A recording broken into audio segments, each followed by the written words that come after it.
What's the difference between business strategy and marketing strategy? Is your marketing strategy steering your ship or rowing you in the wrong direction? Do you think because you're marketing, that is a strategy? Not quite. By the end of this video, you're going to know the difference between your business strategy and your marketing strategy and how they can work together.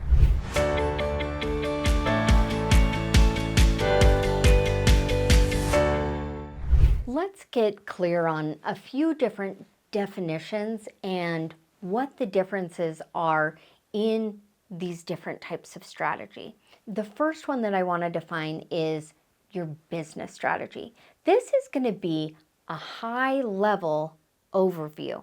In my world, I call this my customer journey. Here's what it's going to include. It's going to include a complete picture from start to finish of our total customer life cycle. It's also going to include some important parts like your internal processes. So here's how I define that, and here's how I go about mapping that out. I start, first of all, in my fulfillment category.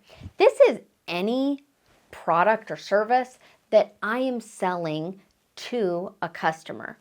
From fulfillment, I go into my sales pipeline, and I like to work backwards. What's the sales pipeline that is driving to the overall fulfillment and my customer success?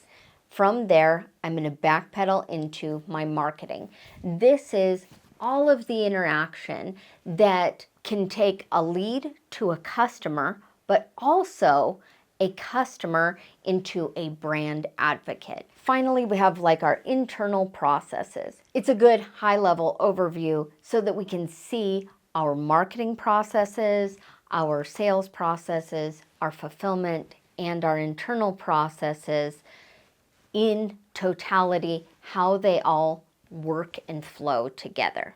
Our marketing strategy is going to be a blueprinted and complete picture of everything that is included in our advertising and our marketing. I feel like it's important to determine the difference in those two of advertising and marketing. Advertising is any place that people are seeing our business and seeing our content and being able to drive into a marketing channel or a marketing funnel. So again, we want to be very, very clear about that. Our business strategy is a look at our total business, our total customer journey. Our marketing strategy is focused on those marketing and advertising channels that are working together in order to convey our message and speak to our ideal customer. In our office, we have a plaque that has a Latin phrase. I can't pronounce the Latin phrase, but you should be seeing it right here. But what it means is, when the wind fails, take the oars. What we mean by that is there is a lot of things when it comes to our advertising, our marketing, and even our overall business that is going to be wind in our sails. It's going to help drive us to the right place where we want to go. And then there are times where the wind stops blowing and we need to take up the oars. We need to start pushing this along. As I'm talking about your marketing strategy and what you need to do in order to make it work well within your customer journey, is I want you to understand the places where the wind is not going to fail, where it will just kind of drive customers to the direction that we want them to go.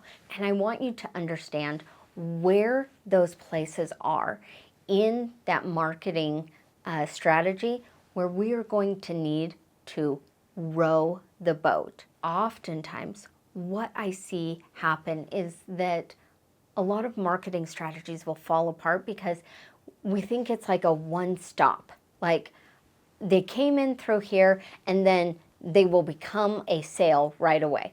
Where I see this happen a lot of times is in course creations, and it will go straight from ad into, hey, buy now, my somewhat expensive either membership or my course here.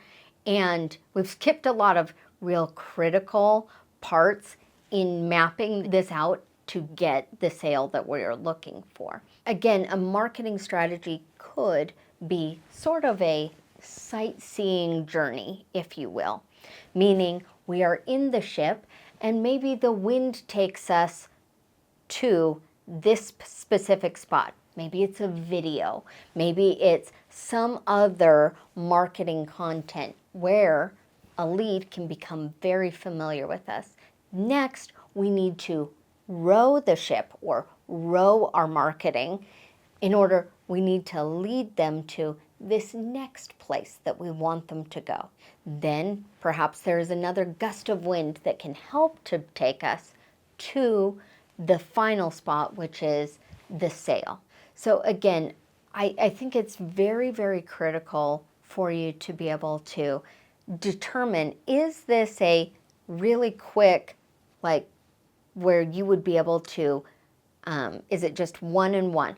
I need a new lead to come here, and then their next big thing is they just need to schedule an appointment, or they just need to click here so that they can get their widget, get their download.